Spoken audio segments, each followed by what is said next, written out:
aussi. J'ai 35 ans, j'habite à Amsterdam. La danse, ça a toujours fait partie de ma vie. Et j'ai fait aussi, enfin, des études de communication. Donc la danse et la communication, pour moi, c'est très lié.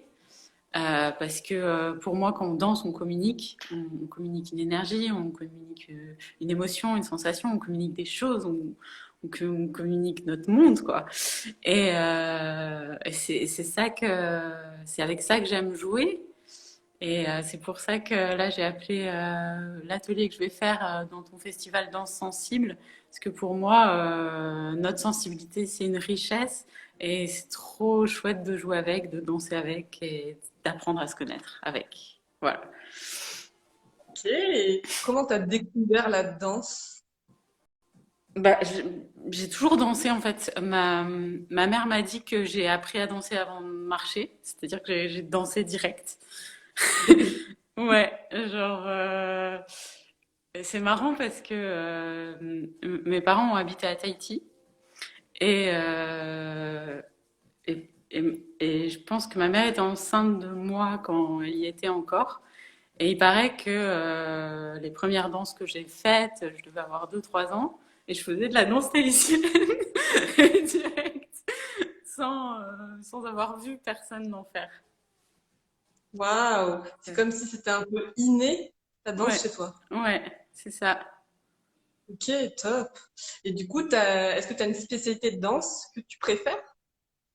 Moi, j'adore la danse contemporaine dans l'idée que c'est une recherche personnelle, que chaque danseur ou chorégraphe va avoir sa propre exploration de qu'est-ce que c'est la danse pour lui et quel est son langage corporel, qu'est-ce qu'il a envie de transmettre, comment il a envie de communiquer quelque chose. Je trouve, ouais, j'adore la danse contemporaine. Mm. Du coup, la danse contemporaine. Est-ce que tu vas nous proposer un atelier de danse contemporaine pour le festival? Bah, c'est ça mon atelier de chorégraphique. C'est en fait, je vais chorégraphier de manière contemporaine du coup, en m'appuyant sur qu'est-ce que je vois du langage de chacun, qu'est-ce que je peux construire avec. Donc l'idée, c'est, il n'y a pas besoin de savoir danser. Au contraire, moi je trouve ça hyper riche de jouer avec des gens qui savent pas danser parce qu'ils vont être plus spontanés, je trouve, que des danseurs qui savent danser et ils vont faire leur truc, ils vont faire leur sauce, mais ils vont moins aller dans la spontanéité du moment, dans la sensibilité du moment. Parce qu'ils ont leur point d'appui, parce qu'ils savent déjà plein de choses en fait.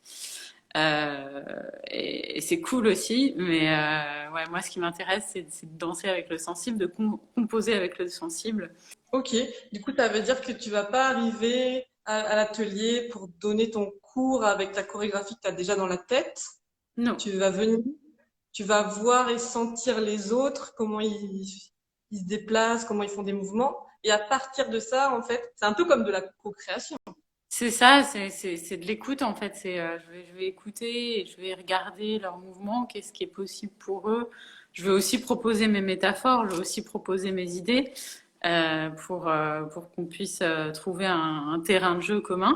Mais ouais, je vais pas avoir une idée de base derrière la tête. Mm. Ok.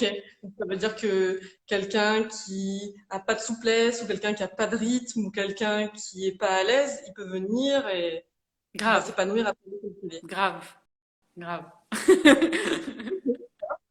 Et du coup, ton deuxième atelier, c'est quoi? Ça va être pour les gens qui ont envie de, de, de s'écouter, d'approfondir leur écoute de leur corps, de leur langage corporel naturel, de leur sensibilité, et qui ont envie de s'amuser à s'écouter à travers la danse, parce que euh, parce que c'est marrant, je sais pas, parce que c'est sympa. Ouais. Dis-nous en plus, qu'est-ce que toi, ça te fait quand Ouais, tu fais ce type de danse? Qu'est-ce qui se passe en fait à l'intérieur? ouais. Bah, tout ce qui peut être lourd pour moi, bah, je peux le transformer en quelque chose de poétique grâce à la danse. Et ça, je trouve que c'est une chance parce que bah, dans la vie, il y a des hauts et des bas. Moi, j'ai souvent des bien bas. Et d'avoir la danse pour m'amuser avec ce bas-là, de pas essayer d'être plus haute, d'être mieux, de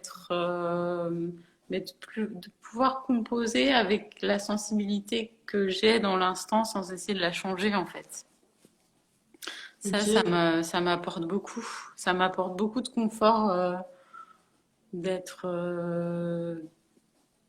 d'être comme je suis en fait. Ouais, Ok, c'est une forme d'acceptation de soi et de libération et d'expression de soi à travers la danse, quoi. c'est ça, c'est ça. Ok. Ouais, sans Et du essayer non plus. Enfin, c'est pas mon but, c'est pas de m'accepter plus que ça, mais je trouve que c'est beaucoup plus goûtu en fait pour moi d'être vulnérable. C'est là que je trouve la poésie en coup, fait. ok, d'accord. Et du coup, comment ça se passe? Est-ce que tu vas montrer des mouvements? Est-ce que tu vas guider les gens?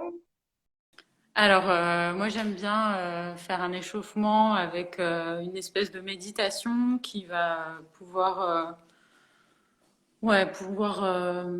guider sans que ce soit un stress pour les participants. Mhm. Euh, c'est vraiment important pour moi de créer une atmosphère sécurisante où les gens puissent se sentir libres de faire des erreurs, de pas savoir quoi faire et, et d'être à l'aise avec ça. Donc, ouais, je commence par ça. Ensuite, je fais des petits jeux à deux pour pour, pour s'appuyer de l'autre. En fait, j'ai un jeu en miroir où, en fait, l'idée, c'est pas de faire ce que fait l'autre, mais, euh, mais de s'appuyer du mouvement de l'autre pour explorer le sien. Ok. Et du coup, en visio, comment ça se passe? La personne met une personne en particulier en gros plan et du coup, ça se passe comme ça? Ouais, en fait, en visio, sur Zoom, je sais pas la plateforme qu'on va utiliser pour. Ça sera Zoom, du Ok, cool. coup. Euh, tu vas dans une breakout room, c'est une petite une chambre à part, et t'es avec donc un participant, et il y en a un qui va danser, et l'autre qui va être le soutien, donc qui va être plus là pour écouter et s'inspirer du mouvement, donc qui va être plus focus que l'autre. Mhm. Et bien sûr, tu peux choisir ta musique, la musique que tu veux, et après il y a un changement. Je sais pas si c'est Ok. clair. Dites-nous en commentaire si vous ne comprenez pas, mais moi Ouais, j'ai ouais. compris. Du coup, Ok. on va dans une sous-salle, une succursale, on est en duo, et après on fait un exercice d'échange de mouvements avec notre musique à nous. C'est ça, c'est ça. Et l'idée, je dis, en fait, c'est un faux miroir, c'est-à-dire que euh, tu peux, si tu veux, faire exactement la même chose que l'autre, mais Mhm. l'idée, c'est plus de soutenir l'autre et en même temps de s'inspirer. Le soutenir parce que tu es là, en fait, et t'es pas là en mode spectateur qui bouge pas, mais plus spectateur qui bouge avec toi, en fait. Mhm. Et Ok, moi, je trouve ça hyper confortable, c'est pour ça que je- j'aime bien l'offrir. Voilà. super. Et ensuite, est-ce qu'il y a d'autres exercices? Alors oui, après ça dépend parce que déjà ça peut être assez long. L'échauffement et les jeux de miroir, selon l'ambiance et ce qu'on a déjà travaillé, je peux rajouter des exercices au feeling. J'en ai plein dans ma boîte à outils. Attention. J'aime bien justement sentir un petit peu comment je me sens le jour J et comment je me sens avec ce groupe, qu'est-ce que je sens qu'il est possible de faire avec ce groupe. Donc, je me laisse toujours un petit espace. Ouais, je vois bien. Ok, super. À la fin de chaque live interview, je demande, c'est quoi ton mouvement préféré ou un de tes mouvements préférés ou un mouvement tout court, si tu n'en as pas de préféré. Est-ce que tu peux nous montrer? Euh, Est-ce qu'on me voit bien? euh, Ouais, c'est un mouvement. Est-ce qu'on me voit là? Ouais. Alors, c'est une espèce de vague et Mm. j'adore. Ça me manque, ça me détend. Voilà. C'est tout simple, On mais dirait j'adore. une relaxation. Ça fait un peu relaxation. On se Ouais, relaxe là, en et ça part en fait, tu pars du hara, du centre du bassin. Et de là, en fait, en ayant les genoux déverrouillés, les hanches déverrouillées, tout le corps plus ou moins déverrouillé et relax, bah, la vague, elle se fait. Et tu peux l'accentuer. Enfin, c'est trop marrant. essayez chez vous et dites-nous ce que ça vous fait. Allez voir du coup sur newsfair.fr/festival. Il y a tout le concept du festival de danse en ligne qui est expliqué avec les différents temps forts, les lives de groupe qui commencent lundi prochain, les ateliers en petits groupes sous Zoom avec l'outil Zoom à partir de samedi de la semaine prochaine. Et on a aussi une loterie pour faire gagner des cadeaux. On a un spectacle en live, plein de petits trucs. Donc, n'hésitez pas. Tout se passe, ou presque, sauf les ateliers, tout se passe dans le groupe Facebook Connexion Danse. Rejoignez-nous. On est de plus en plus nombreux, c'est trop. Yes. Merci beaucoup, Lucie, d'avoir Merci. répondu à mes questions. Merci beaucoup. À bientôt dans le festival. Salut!